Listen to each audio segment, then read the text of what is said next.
स्थापना दिवस पर सीएम धामी ने दी जवानों को शुभकामनाएं। जवानों के शौर्य, पराक्रम, त्याग और बलिदान को किया नमन। उत्तराखंड के पूर्व मुख्यमंत्री हरीश रावत ने हरक सिंह रावत से फोन पर की बात। आपदा प्रभावित क्षेत्रों को लेकर हुई बातचीत, सियासी गलियारों में हलचल बढ़ी। आपदा से हुए नुकसान के आकलन करने के बाद सीएम ने की घोषणा। नैनीताल और उधम सिंह नगर को 50 करोड़ रुपए की धनराशि देने की गई घोषणा। डेंगू ने बढ़ाई स्वास्थ्य विभाग की चिंताएं। शहर और आसपास के क्षेत्रों में बढ़े डेंगू के मरीज। 6 साल की बच्ची समेत 6 नए मरीज मिले। उत्तराखंड में फिर बदलने लगा मौसम। ऊंचाई वाले इलाकों में बर्फबारी के साथ हुई बारिश। पहाड़ों में सुबह शाम कड़ाके की ठंड। नैनीताल के बलिया नाला में फिर दिखा रौद्र रूप। पहाड़ियों पर भूस्खलन से भवन हुए क्षतिग्रस्त। कई परिवारों को किया गया विस्थापित। आप देख रहे हैं के न्यूज, खबरों का सारथी। नमस्कार, स्वागत है आपका खबर उत्तराखंड में और मैं हूं आपके साथ अक्षय पाठक। खबरों की शुरुआत करेंगे, लेकिन उससे पहले खबर डोईवाला से है, जहां क्षेत्र में फिर मौसम ने अपना मिजाज बदल लिया है। डोईवाला से खबर है, जहां क्षेत्र में मौसम ने अपना मिजाज बदल लिया और शुरू हो गई है बारिश और ठंड में भी इजाफा हो गया है। और आपको बता दें कि बारिश के साथ ओले पड़ने से फसल को भी भारी नुकसान हुआ है। बारिश के साथ ओले पड़ने से फसल को भारी नुकसान होगा। डोईवाला से आपको खबर दिखा रहे हैं, जहां क्षेत्र में फिर बदला मौसम का मिजाज।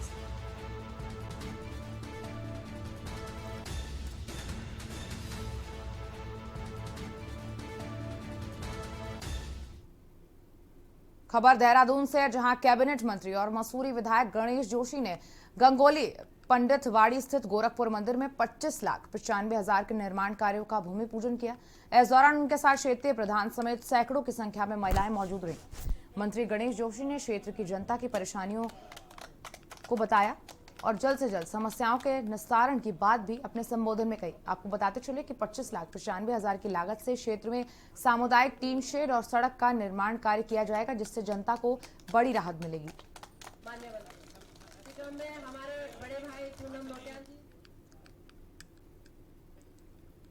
भारतीय जनता पार्टी ने हमेशा विकास की राजनीति की है और मैंने यहाँ के क्षेत्र के लोगों से वायदा किया था। इनकी एक बहुत लंबी मांग थी, एक सामुदायिक भवन यहाँ पर बने। आज 15 लाख की लागत से वो बन रहा है। शेष धनराशि से 2 सड़कें हम बना रहे हैं। भारतीय जनता पार्टी, मोदी जी का वो नारा, सबका साथ, सबका विकास, सबका विश्वास और सबका प्रयास। क्योंकि अगर मैं ये आज कुछ कर पाया हूं तो इनका भी बहुत, अगर इन्होंने मुझे विधायक नहीं बनाया होता, मंत्री नहीं बनाया होता, तो शायद मैं इस काम को नहीं कर पाता। और कहते ना, तेरा तुझको अर्पण क्या लागे मेरा। बस भावना से काम करता हूं। इन्होंने मुझे अगर ताकत दी है, इन्होंने मुझे शक्ति दी है, मैंने उसका प्रयोग इनकी सेवा के लिए किया है, अपने परिवार के लिए नहीं किया है। और आज आपने देखा होगा कि करवा चौथ का व्रत है।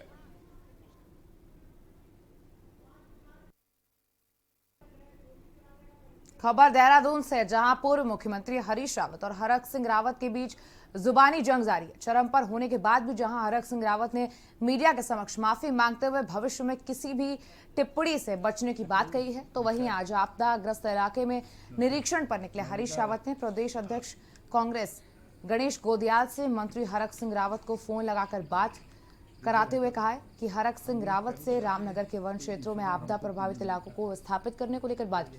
साथ ही वन मंत्री हरक सिंह रावत ने मांग की है कि वो स्थलीय निरीक्षण कर यहां पर रहने वाले लोगों की समस्याओं का समाधान करें।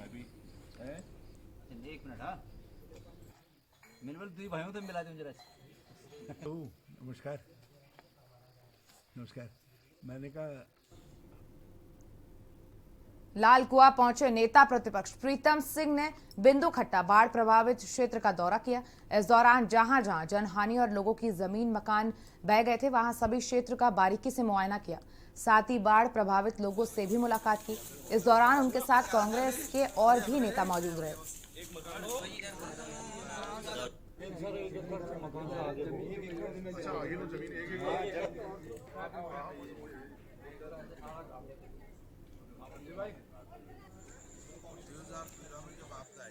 उत्तराखंड में जो बाढ़ आई थी उसमें एक क्षेत्र हमारा बिंदु खत्ता भी था। मैं उन बाढ़ प्रभावित क्षेत्र में आई तो मुझे लगा जो हमारी माता जी देवकी देवी जी थी वो खुद अपने घर का, जिस घर का गृह प्रवेश भी नहीं हुआ था, तो उसमें सब्बल और कई चीज़ें ऐसे उस घर को तोड़ रही थी, चैनल निकाल रही थी। तो उसी बीच नदी का इतना ज़्यादा बहाव हुआ कि उनका घर उसमें समा गया। तो उनने मुझसे ये बोला, चला मैं वही नदी में समा जाऊँ। तो मेरे को उनकी भावना को देखते हुए, क्योंकि मैं भी एक महिला हूँ, मैंने महिला का दर्द समझा। मैंने पर परिवार को 500 स्क्वायर फीट के हिसाब से हमारी इंदिरा नगर फर्स्ट में ज़मीन है, वहाँ पर स्थापित करने का निर्णय लिया है। और उसमें अभी धान की फसल है। जैसे ही धान की फसल कटेगी उसके बाद हम 100 रुपये के स्टाम्प में लिख करके इन 5 परिवारों को वहाँ पर स्थापित करेंगे। और मैं ये कहना चाहती हूँ सरकार से ज़्यादा इस परिवारों की मदद करें, क्योंकि उनके मकान के साथ साथ उनकी ज़मीन का भी नुकसान हुआ है। इस आपदा के लिए मौसम विभाग ने पूर्व में ही जो है चेतावनी जारी कर दी थी कि ये आपदा 2013 की तरह भी हो सकती है और रेड अलर्ट भी घोषित करने का काम किया गया। और इसी बीच खेल जगत से जुड़ी एक बड़ी खबर आपको बताने जा रहे हैं, जहां भारत का पहला विकेट गिर गया। आपको बता दें 1 रन पर भारत का पहला विकेट गिरा है। खबर आपको बता रहे, जहां पाक ने टॉस जीतकर गेंदबाजी का फैसला लिया था, वहीं भारत बल्लेबाजी कर रहा था और इसके बाद 1 रन पर भारत का पहला विकेट गिरा और 0 पर रोहित शर्मा आउट हो गए। आपको बता दें कि 0 रन पर रोहित शर्मा आउट हो गए हैं और 1 रन पर भारत का पहला विकेट गिर गया है। और यहां रुकेंगे एक छोटे से ब्रेक के लिए, जल्द लौटेंगे। आप देख रहे हैं के न्यूज, खबरों का सारथी।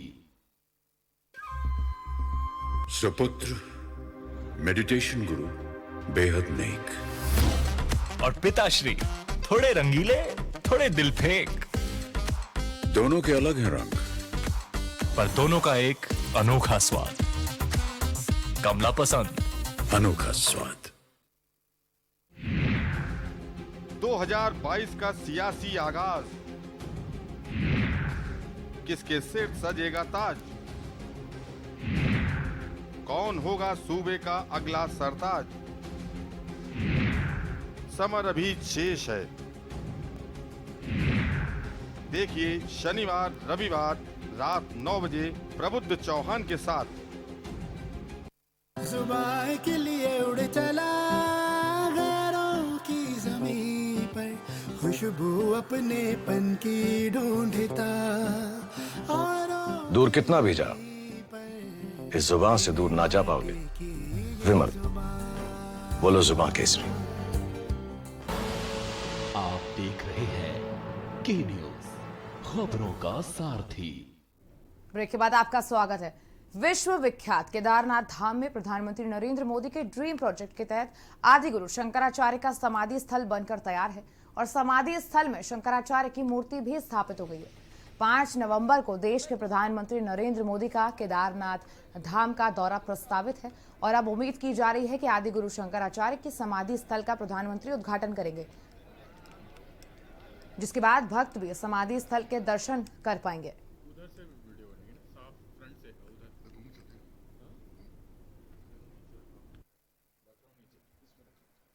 5 नवंबर को माननीय प्रधानमंत्री जी का केदारनाथ जी में दौरा प्रस्तावित है। इसके क्रम में विभागीय अधिकारियों के साथ आवश्यक बैठक कर ली गई है और संबंधितों को आवश्यक दिशा निर्देश भी प्रदान कर दिए गए हैं, जिससे सेफ्टी, सिक्योरिटी और प्रोटोकॉल की समस्त व्यवस्थाएं जो है सुचारू रखी जाएं और उनके लिए जो भी आवश्यक तैयारियां हैं वो कर ली जाएं। उसके पर्याप्त निर्देश दे दिए गए हैं। लगातार मॉनिटरिंग भी चल रही है और लगातार हम सारी व्यवस्थाएं बनाने में सभी अधिकारी जुटे हुए हैं।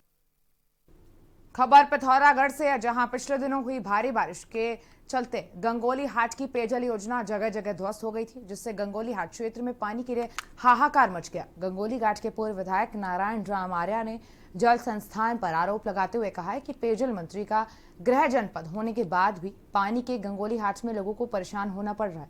1 सप्ताह के बाद भी पेयजल लाइन ठीक नहीं कर पाई और 3 दिन के अंदर गंगोली हाट में पानी की व्यवस्था सुचारू नहीं होने पर आंदोलन की चेतावनी भी दे दी गई है।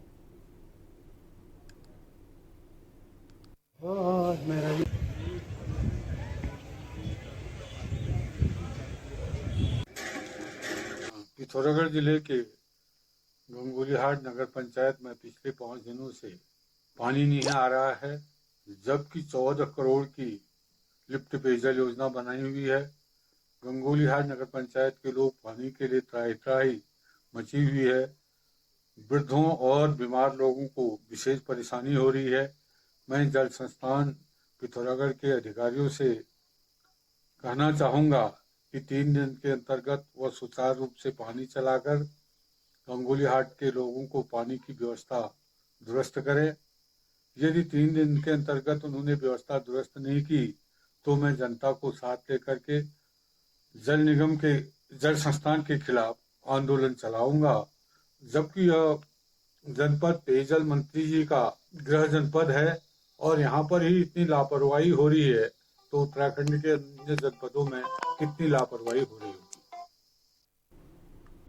खबर बेरीनाग से, जहां पूर्व दर्जा खजान राज्य मंत्री गुड्डू विकासखंड बेरीनाग के चौड़, मान्या और मानगढ़, टाटरा, ज्योला, थारा आदि आपदाग्रस्त ग्राम पंचायतों में उन्होंने भ्रमण किया और ज्योला गांव के निर्धन बुजुर्ग मोहन राम, बारिश से उनका भवन क्षतिग्रस्त हो गया है और पीड़ित परिवार को खजान गुड्डू ने तहसील स्तरीय अधिकारियों को फोन कर पीड़ित परिवार की समस्या को जल्द से जल्द निवारण करने के लिए कहा और अपने स्तर पर परिवार की मदद भी की।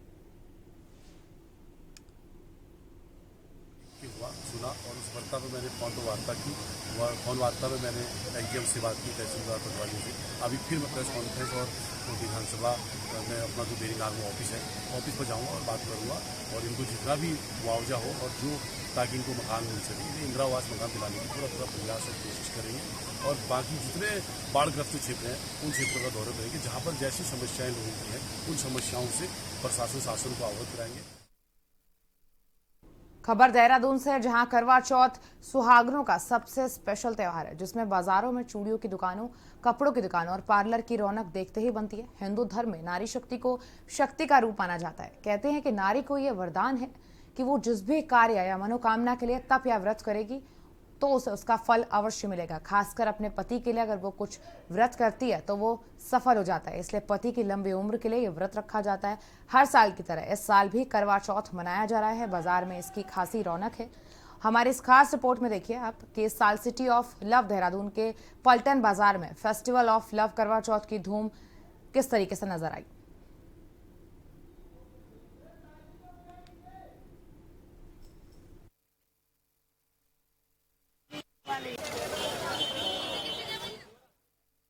ये स्पेशल इसलिए होता है, एक्चुअली हम अपने पति की लंबी आयु के लिए ये व्रत रखते हैं। ये सदियों से चला आ रहा है, एक परंपरा है ये, और अपने पतियों की लंबी आयु के लिए हम ये व्रत रखा करते हैं। क्या क्या तैयारियां कर ली आपने?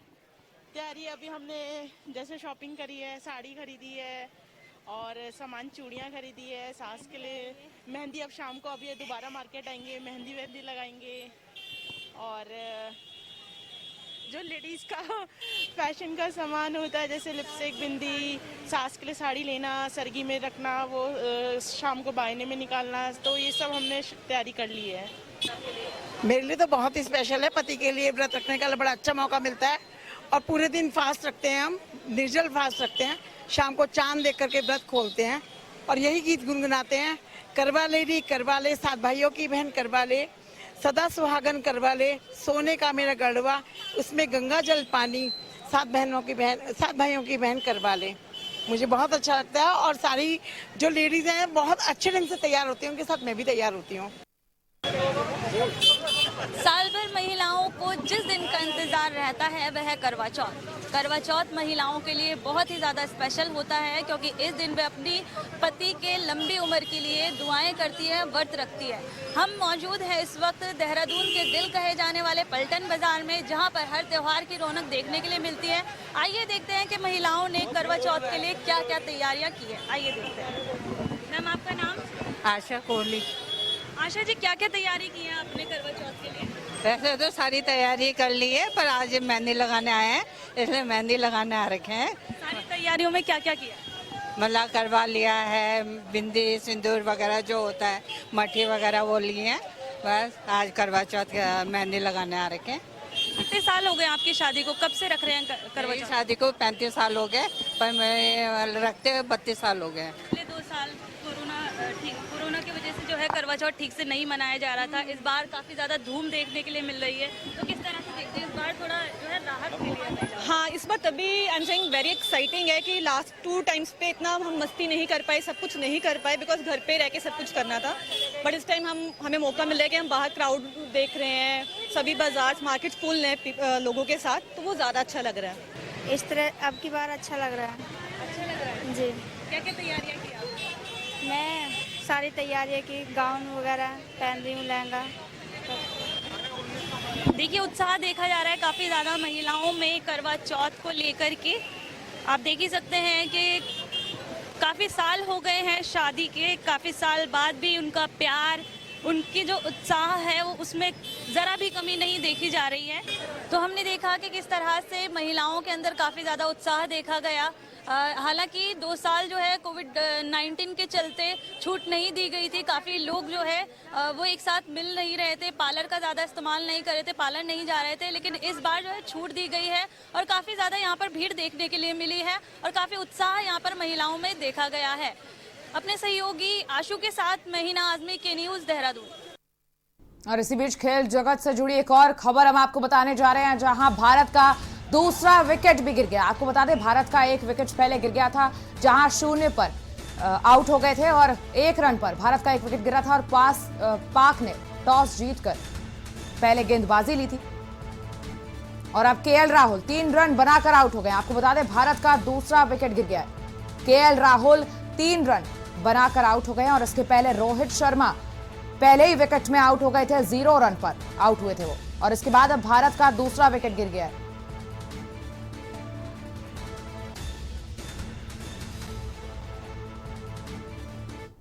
और यहां एक छोटा सा ब्रेक लेंगे, बने रहेगा हमारे साथ। आप देख रहे हैं के न्यूज़, खबरों का सारथी।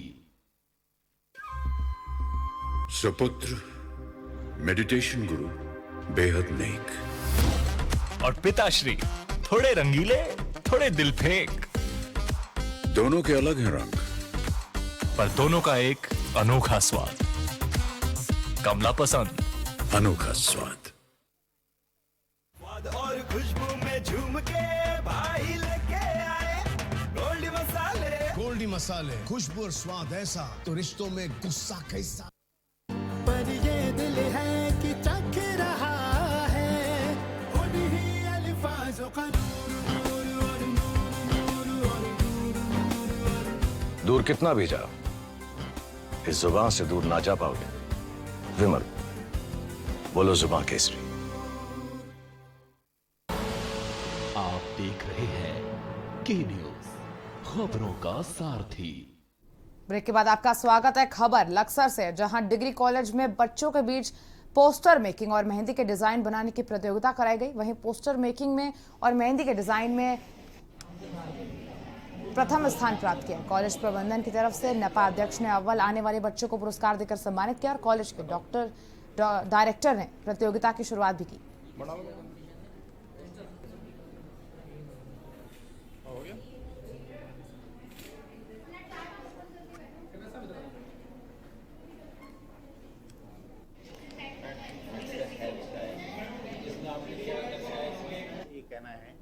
कि कोरोना काल के कारण बच्चों में बहुत डेडनेस आ गई थी। बच्चों में उत्साह भरने के लिए हमने निर्णय लिया कि कुछ कंपटीशन कराए जाएं, ताकि इनमें भरा हुआ जो भी इनमें वो ज्ञान है वो भर के आए, बच्चे हमारे उसमें फर्स्ट आए। और आज भी बढ़ चढ़ के बच्चों ने पोस्टर प्रतियोगिता में और मेहंदी प्रतियोगिता में लड़कों ने भी भाग लिया, लड़कियों ने भी भाग लिया। धन्यवाद जसवीर जी।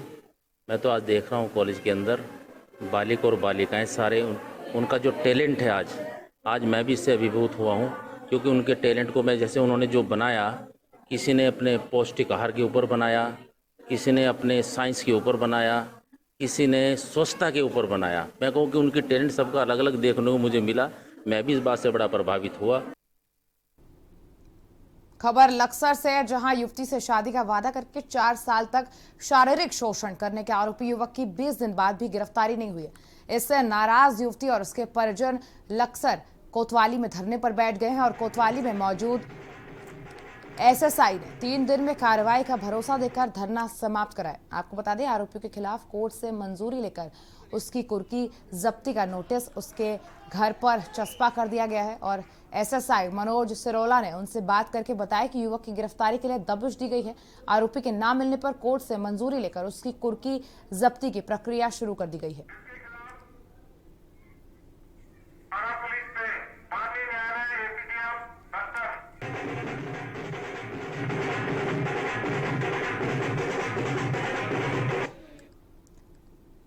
उत्तराखंड में विधानसभा चुनाव नजदीक है। ऐसे में सभी राजनीतिक पार्टियां जनता के बीच जाकर प्रचार प्रसार कर रही हैं। वहीं पौड़ी जनपद में भाजपा कार्यकर्ताओं के बीच कुछ तनातनी नजर आ रही है, जो पौड़ी में मुख्यमंत्री पुष्कर सिंह धामी के दौरे के दौरान साफ दिखाई दी। इस दौरान कार्यकर्ताओं को सीएम के कार्यालय से दूर रखा गया, जिसके बाद कार्यकर्ताओं ने अपना आक्रोश व्यक्त किया है। आलम यह है कि कार्यकर्ता मुख्यमंत्री को तो बेहतर बता रहे हैं, लेकिन उनमें जिले के कुछ एक भाजपा नेताओं को लेकर कार्यकर्ताओं में खासी नाराजगी देखी जा रही है। कार्यकर्ताओं का ये कहना है कि पौड़ी में भाजपा नेताओं की अनदेखी कहीं 2022 के चुनाव को महंगी न पड़ जाए। ऐसे में मुख्यमंत्री पुष्कर सिंह धामी की चमोली जिले की आपदा प्रभावित नारायण बगड़ के डूंगरी गांव का दौरा किया और साथ ही लोगों को हर संभव मदद का भरोसा भी दिलाया।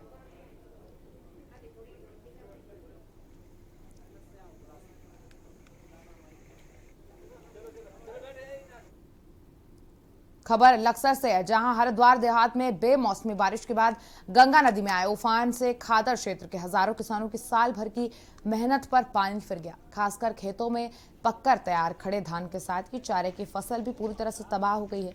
गेहूं की बुआई के लिए की गई किसानों की तैयारियां भी धरी की धरी रह गई है। वहीं किसानों का यह भी कहना है कि जलभराव से गन्ने की फसल का उत्पादन भी 20 से 30% तक प्रभावित होगा। पानी अब कम हो रहा है। अब किसानों ने जलभराव से फसलों को हुए नुकसान का सर्वे कराकर शासन से मुआवजे की मांग की है। तो यही कहना चाहूँगा कि पूरे लक्सर ब्लॉक में गन्ने की फसल और धान की फसल बिल्कुल बुरी तरीके से ख़त्म हो गई है। सरकार से यही निवेदन है कि किसानों को उनकी फसल का जो भी उचित मूल्य बैठता है ये उसके हिसाब से मुआवजा प्रदान करें। और रही जनप्रतिनिधियों की बात, जनप्रतिनिधि ने, चाहे वो किसी भी पार्टी का जनप्रतिनिधि है, उसने क्षेत्र में जाकर किसान के हालात के बारे में कुछ नहीं पूछा है। ना तो किसान की फसल देखी है जाके, ना ही किसान का ये देखा कि किसान कितनी तकलीफ में है। हम तो यही निवेदन करने चाहते हैं कि आने वाले जनप्रतिनिधि से भी कि वो किसान की समस्याओं का भी पूर्ण रूप से निवारण करवाए, और सरकार भी, केंद्र सरकार भी और राज्य सरकार से यही निवेदन है। मंगलौर कोतवाली क्षेत्र के गांव लाहबोली से 2 दिन से लापता 11वीं कक्षा के छात्र का शव मिलने से सनसनी फैल गई है। छात्र की गोली मारकर हत्या की गई है और देर शाम खेत से वापस लौट रहे ग्रामीणों को शव पड़ा मिला, जिसकी सूचना पुलिस को दी गई। मौके पर पहुंची पुलिस ने शव की शिनाख्त कराई तो 2 दिन से गायब हुए छात्र के रूप में इसकी पुष्टि हुई। छात्र का शव मिलने के बाद मौके पर सैकड़ों की संख्या में ग्रामीणों की भीड़ जमा हुई और पुलिस प्रशासन पर लापरवाही किए जाने का आरोप लगाते हुए शव को देवबंद रुड़की मार्ग पर रखकर जाम लगा दिया गया, जिसके बाद भारी पुलिस फोर्स मौके पर पहुंची और वहां एसपी देहात परमेंद्र सिंह डोभाल भी मौके पर पहुंचे। उन्होंने किसी तरह मामले को शांत करवाया और 24 घंटे के अंदर हत्या का खुलासा किए जाने का भी आश्वासन दिया और शव का पंचनामा भरकर पोस्टमार्टम के लिए भिजवा दिया। मंगलौर थाना क्षेत्र में मखदूमपुर के एक जो खेत है वहाँ पर ये रात से आज एक डेड बॉडी यहाँ पर मिली थी। उसमें पुलिस मौके पे भी पहुंची, जो गांव वाले थे ये भी मौके पे थे। 2 शॉर्ट इंजरी है इसमें, एक बात को मारी गई है। पुलिस को हमारे को पता है इसमें हत्या का मामला है, रंजिश से जुड़ा हुआ लगा है। इसको हम जल्दी इसका खुलासा करेंगे। खबर खटीमा से है, जहां वन विभाग निगम के डीओ अधिकारी का आक्रोशित लकड़ी के ठेकेदारों ने घेराव किया। वहीं ठेकेदारों ने जब्त की हुई लाखों की बेशकीमती लकड़ी को कौड़ी के भाव बेचकर राजस्व की भारी क्षति करने का गंभीर आरोप लगाया है। आपको बताते चले कि वन विभाग खटीमा रेंज में जब्त की गई 38 नग की लॉट में 26 नग सागौन के हैं और 12 नग साल के हैं। उसे वन निगम ने के माध्यम से कौड़ियों के भाव में नीलाम किया गया है, जिसकी भनक लगते ही निगम के लकड़ी ठेकेदारों में आक्रोश फैल गया। ठेकेदारों का आरोप है कि बिना सेल लिस्ट जारी किए, सूचना दिए बिना ही बेशकीमती लकड़ी को नीलाम कर दिया गया।